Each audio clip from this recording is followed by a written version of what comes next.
The moonlight filtered through the curtains of the small suburban home, casting eerie shadows on the walls of the master bedroom. David Morrison stirred, the persistent tugging on his sleeve drawing him from the depths of sleep. He blinked, disoriented, his vision slowly adjusting to the dim light. "Dad! Dad! Wake up!" came the whisper, tremulous and laden with fear. David turned, seeing the wide, terrified eyes of his 8-year-old son, Tommy, staring back at him. The boy's face was pale, his lower lip quivering. "Tommy? What's wrong, buddy?" David asked, rubbing the sleep from his eyes and trying to muster a comforting smile. "There's a monster in my closet," Tommy replied, his voice barely above a whisper.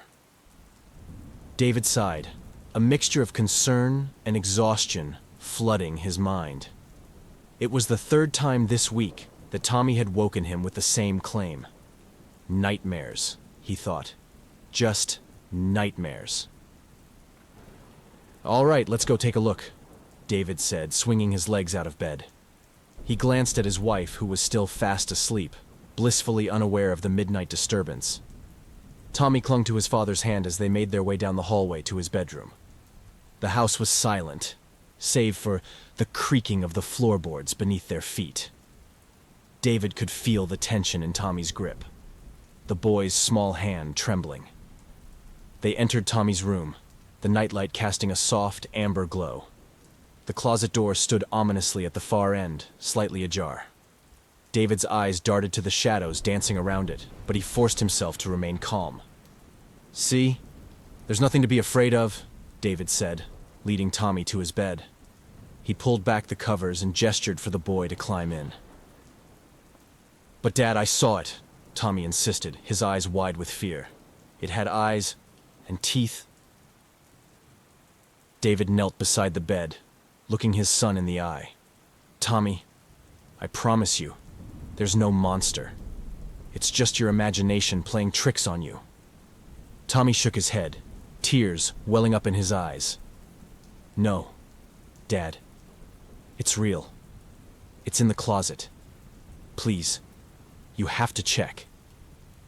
David sighed again, feeling a pang of guilt for doubting his son's fear. He stood up and walked over to the closet, his heart pounding a little faster despite his logical mind dismissing the idea of monsters. He reached for the doorknob, hesitating for a moment before pulling it open wide. The closet was a typical child's closet, filled with clothes, toys, and the miscellaneous clutter of an 8-year-old's life. David scanned the contents, seeing nothing out of the ordinary. He was about to turn back to reassure Tommy when he noticed something strange. A faint, almost imperceptible movement among the hanging clothes. David's pulse quickened. He leaned in closer, squinting into the darkness. For a brief moment, he thought he saw a pair of eyes gleaming back at him. He blinked, and they were gone. "See? Nothing but clothes and toys," David said, his voice wavering slightly. He closed the closet door and turned back to Tommy, who was watching him with a mixture of hope and dread.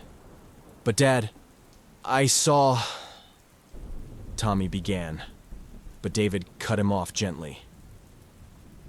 "It's just your imagination, Tommy. There's nothing in the closet. Now try to get some sleep, okay?" Tommy nodded reluctantly, lying back down and pulling the covers up to his chin.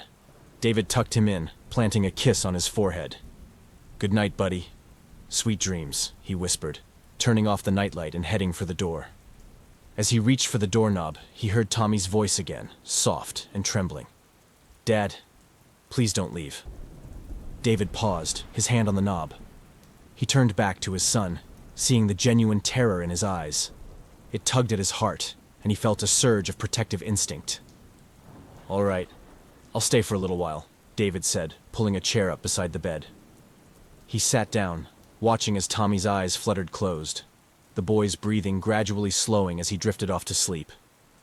David leaned back in the chair, his own eyes growing heavy. He fought to stay awake, but the day's fatigue was catching up to him. Just as he was about to give in to sleep, a soft rustling sound came from the direction of the closet. His eyes snapped open, his heart pounding in his chest. He listened intently, straining to hear over the sound of his own breathing. There it was again, a faint, almost inaudible rustling, like fabric brushing against fabric. David's rational mind told him it was nothing, just the house settling or the wind outside. But another part of him, the part that had seen those eyes in the darkness, wasn't so sure. He stood up. He approached the closet once more, his hand trembling slightly as he reached for the doorknob. He hesitated, his mind racing with doubts and fears. What if there really is something in there, he thought. Steeling himself, he took a deep breath and flung the door open wide.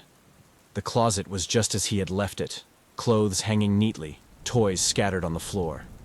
But something felt different, an oppressive presence that made the hairs on the back of his neck stand on end. He stepped closer, peering into the darkness. For a moment, everything was still. Then, without warning, something shot out from the depths of the closet, wrapping around his ankle with a vise-like grip. David screamed, stumbling backward as the thing tightened its hold. He tried to kick it off, but it was too strong. The next moment, more tentacles emerged, coiling around his legs, his torso, his arms. They were cold and slimy, their grip unrelenting. He struggled, his heart racing with terror. "Tommy, run!" he shouted, his voice desperate and hoarse. Tommy sat up in bed, his eyes wide with horror, as he watched the scene unfold. He was frozen, unable to move, his mind unable to process what was happening.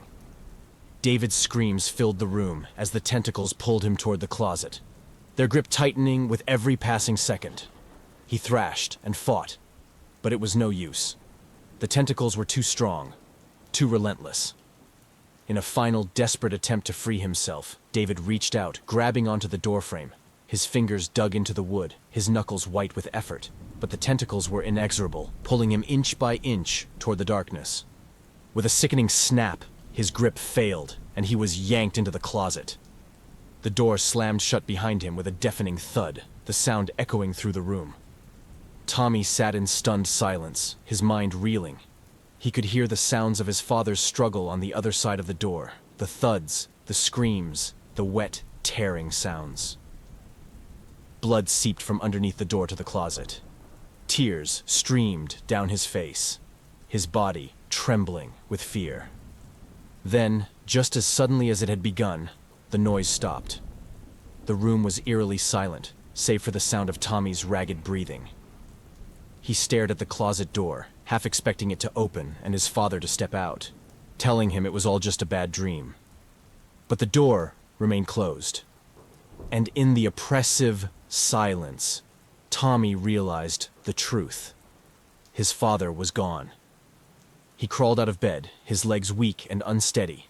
He approached the closet slowly, his heart pounding in his chest. He reached out, his hand trembling, and grasped the doorknob. With a deep breath, he turned it and pulled the door open. The sight that greeted him was one of sheer horror. Blood and gore covered the floor and walls. The remains of his father strewn about in a macabre display. The stench of death filled his nostrils, making him gag. Tommy backed away, tears streaming down his face. He stumbled, falling to the floor, his mind unable to comprehend the scene before him. He crawled back to his bed, pulling the covers over his head, sobbing uncontrollably. The house remained silent, the darkness pressing in on all sides. And in the depths of the closet, the monster waited, its hunger temporarily sated. But its appetite for fear and flesh never truly quenched.